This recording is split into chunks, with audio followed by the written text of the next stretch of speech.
चिन्हत का धनी लोग के धन हो उधार देवेनी। अच्छा। हेलो नमस्कार, आप देखत हनी पावर भोजपुरिया चैनल। ते बता दी आप सभी के पावर स्टार पवन सिंह के सुबह में एगो गाना रिलीज भइले जौन एल्बम का नाम है हथियार।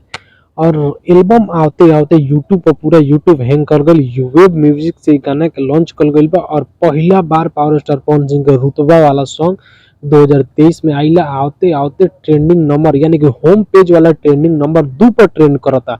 आप सभी जान सकत हनी कि जो आते आते गाना 2 नंबर पर ट्रेंड करे लागल।